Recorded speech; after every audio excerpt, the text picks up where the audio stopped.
Oke, baik. Assalamualaikum warahmatullahi wabarakatuh. Selamat pagi, siang, sore, ataupun malam, Bapak dan Ibu. Izinkan saya memperkenalkan diri saya. Nama saya Dimas Zakril Wibisana dengan NPM 24031019020 dengan judul Kesejahteraan Buruh Tani Kopi Gambung dengan menggunakan limbah kulit kopi menjadi produk yang bernilai lebih. Izin bercerita terlebih dahulu kenapa saya mengemukakan judul ini karena saya pernah bermain ke kebun kopi yang ada di Gambung dan bertemu beberapa buruh tani kopi yang ada, dan saya berinteraksi dan bercerita mengenai kehidupan sehari-harinya mereka gitu. Nah, yang didapatkan dari hasil cerita saya itu beberapa buruh tani kebun kopi, maaf, buruh tani kebun kopi ini untuk memenuhi kebutuhan mereka sehari-harinya itu masih kurang baik dan kurang cukup. Nah, jadi saya ada inisiasi, saya ada pemikiran-pemikiran awal untuk membantu teman-teman buruh tani kopi tersebut untuk mensejahterakan kehidupan sehari-harinya. Yang pertama ini yang ada research desain kanvas, di mana akar permasalahannya itu penghasilan yang didapat dari menjadi buruh tani itu masih kurang. Lalu hadir dari akar masalah tersebut, gejala yang saya lihat ketika saya bertanya kepada beberapa, tepatnya itu 10 buruh tani. 8 dari 10 buruh tani yang saya tanya itu untuk memenuhi kebutuhannya sehari-hari dengan mata pencaharian utama yaitu buruh tani itu masih belum cukup. Lalu yang kedua, kurangnya ilmu yang bisa diterapkan untuk menambah penghasilan. Nah, dari akar masalah tersebut hadirlah solusi yang mana nantinya bisa membuat atau berdampak seperti buruh tani itu dapat memenuhi kebutuhan sehari-harinya. Yang kedua ialah mengenalkan produk baru dari limbah kopi, yaitu limbah kulit kopi khususnya Kaskara. Yang ketiga ialah terdapat model bisnis baru. Yang keempat, buruh tani yang sudah melaksanakannya dapat memberdayakan buruh tani lain. Jadi dengan harapan buruh tani yang saya berikan bantuan itu mereka akan membantu teman-teman atau komunitas buruh tani lainnya gitu agar kestabilan itu tetap terjaga. Lalu jika tidak dilaksanakan, itu buruh tani tetap tidak akan bisa memenuhi kebutuhan sehari-harinya. Lalu yang kedua, ada kanvas peta konteksnya tersendiri di mana wilayah cakupannya ini ialah buruh tani kopi gabung seperti yang kita lihat di tengah. Di tren demografisnya sendiri ialah rakyat desa Gambung yang bermata pencarian yang banyak ya mata pencahariannya itu petani dan buruh lainnya gitu. Mengingat peraturan dan regulasi yang ada di Indonesia di daerahnya pun jumlah buruh tani di daerah Gambung tersebut masih amat sangat banyak.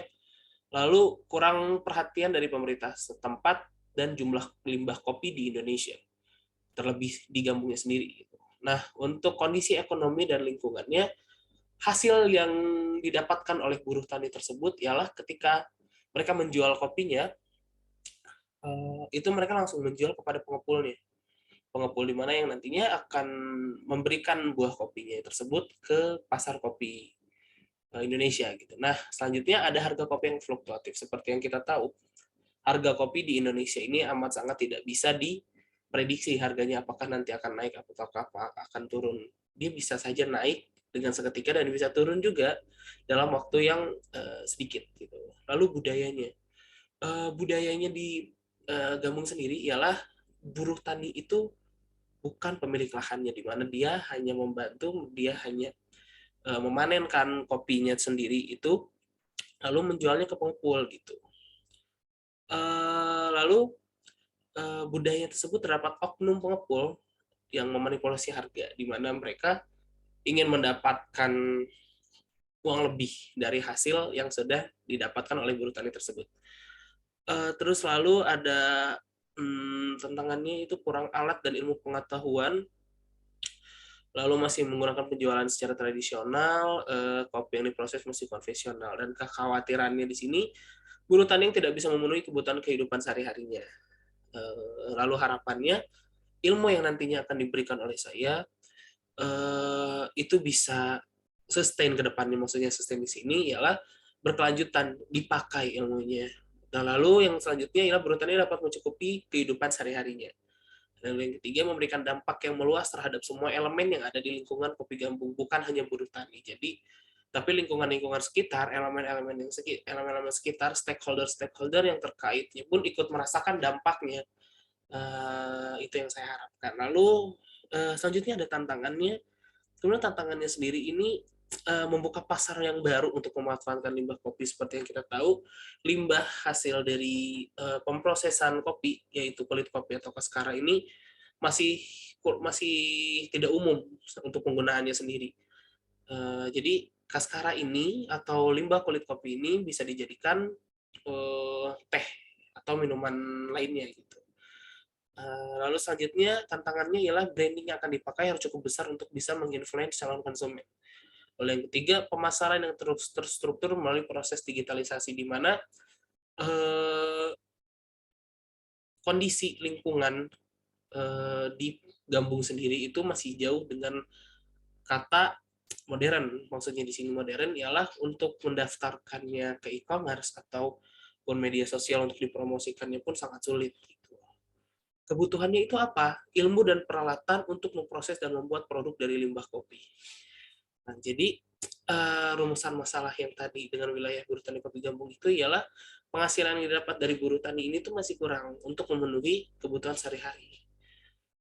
Lalu ada TOC atau teori perubahan, theory of change. Yang pertama ialah rumusan masalah yang tadi sudah saya sebutkan. Buruh tani kebun kopi masih banyak yang belum sejahtera, ditinjau dari hasil dari pekerjaan mereka yang masih belum bisa mencukupi kebutuhan sehari-hari. Lalu yang kedua ialah pemanfaatan limbah kopi yang masih belum meluas. Lalu asumsi kunci yang saya pikirkan ialah sebelum saya melakukan penelitian ialah buruh tani yang belum sejahtera karena kurangnya hasil untuk mencukupi kehidupan sehari-hari, karena penghasilan per hari mereka belum cukup. Lalu yang kedua, ada objek utama yang menjadi sasaran. Di sini ada buruh tani yang memanfaatkan limbah dari proses kopi dan menjualkannya. Lalu dengan asumsi kunci, buruh tani yang ingin menambah penghasilan dari penjualan limbah kopi. Titik pembuka mana atau apakah yang akan dipilih? Titik pembukanya ketika buruh tani tersebut itu menghasilkan produk dari kaskaranya tadi gitu, entah itu bisa jadi kaskara ataupun jadi pupuk organik. Asumsinya yaitu terdapat produk dari limbah kulit kopi yang dijadikan teh kulit kopi dan sebagian menjadi pupuk organik. Setelah melaksanakan titik pembuka, langkah yang dilakukan untuk sampai pada perubahan ialah memastikan penjualan dilakukan secara terus-menerus.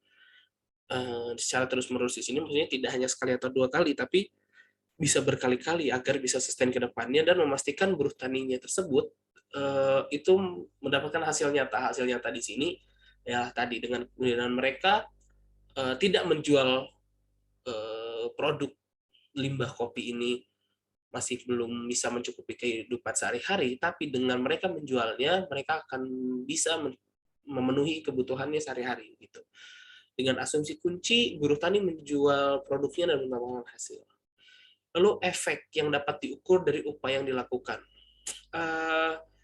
Efeknya di sini yang saya pikirkan ialah output dari kegiatannya ini terdapat produknya walau tidak ada dijual. Lalu terlaksana proses penjualannya hanya sekali atau dua kali, yaitu dan limbah kopi yang ada di kebun kopi ini berkurang. Begitu. Lalu yang selanjutnya, manfaat lebih luas yang dapat diukur ialah penjualan tersebut itu harus sustainable. Maksudnya sustainable itu harus bisa bertahan, harus bisa berkelanjutan. Di mana outcomes-nya ini selain tadi dijual secara terus-menerus, buruh tani yang menjualnya pun saya harapkan berdampak pada buruh tani yang lain itu. Buruh tani yang menjual produk ini akan menginfluence buruh-buruh tani yang belum menjualnya gitu. Tujuan jangka panjang yang ingin dicapai. Yang pertama ialah produk hasil dari limbah kopi tersebut tetap terjual secara sustainable dan mendapatkan pasarnya sendiri. Lalu yang kedua, memberdayakan buruh tani dan komunitas tani yang lain untuk memanfaatkan limbah kopi, di mana pemangku kepentingannya di sini buruh tani dan konsumen. Oke, izin menambahkan dulu terkait sustainable dan mendapatkan pasarnya sendiri. Itu merupakan tujuan utama, di mana ketika sudah mendapatkan pasarnya sendiri, sudah ada konsumen pastinya, di sana penjualan akan berlangsung secara otomatis, di mana tidak perlu adanya effort lebih untuk memasarkan gitu. Jadi konsumen datang sendiri. Oke, selanjutnya ada research onion, di mana di sini menjelaskan terkait filosofi-filosofi, strategi-strategi, dan cara-cara saya untuk mengumpulkan data dan menganalisisnya gitu. Yang pertama, filosofinya itu yaitu interpretivisme. Interpretivisme di sini ialah ketika saya melakukan dan saya melihat kondisi terlebih dahulu, jadi tidak berpaku sama ideologi-ideologi orang lain dan pandangan-pandangan orang lain gitu, karena yang saya lihat itu ialah yang saya percaya. Lalu yang kedua, untuk pendekatannya sendiri, dari ada deduktif dan induktif, saya memilih induktif. Kenapa? Karena dalam tahap-tahap pengumpulan data tersebut, saya belum melihat secara teoritis atau secara ilmiah. Saya melihat kondisi yang terjadi di lapangan begitu. Setelah saya melihat, saya mengobservasi, saya merumuskan masalah, baru saya mendapatkan pandangan-pandangan baru, baru saya mendapatkan teori-teori baru sesuai dengan realitanya gitu. Ini sesuai dengan filosofi yang saya awal, yaitu interpretivisme. Lalu kedua, strateginya itu untuk eksperimen sendiri saya masih belum bisa, karena untuk melakukannya langsung pun sulit. Lalu yang kedua, survei, case study, grounded theory, dan archival research saya tidak lakukan. Kenapa? Karena saya memilih etnografi di sini. Karena etnografi di sini saya bisa mendata dan saya bisa menanyakan langsung kebutuhan-kebutuhan atau masalah-masalah yang mereka punya apa. Nah, untuk menjawab permasalahan-permasalahannya tadi, saya memiliki solusi, yaitu dengan menjual limbah dari kopi tadi. Lalu selanjutnya pilihan metode yang digunakan ialah saya multi method. Maksudnya multi method di sini saya menggunakan kualitatif dan kuantitatif, di mana itu saya dapat juga dari lapangan. Lalu time horizon-nya, di sini time horizon-nya di sini saya difokuskan pada satu variabel, di mana variabel utama di sini ialah buruh tani kopi gambung longitudinal. Longitudinal ini maksudnya ini ialah dari waktu ke waktu itu kita melihat dari kuartal pertama, kuartal kedua, apakah dengan mereka melakukan penjualan tersebut dapat sustain ke depannya atau tidak. Lalu yang terakhir ialah data collection dan data analisis gitu. Ketika saya sudah melakukan penelitian, apakah itu hasilnya sesuai dengan yang saya harapkan, apakah itu akan membantu buruh tani kopi di Gambung untuk mendapatkan kehidupan yang sejahtera, di mana kebutuhan sehari-harinya itu dapat tercapai. Mungkin hanya sekian yang bisa saya sampaikan. Terima kasih.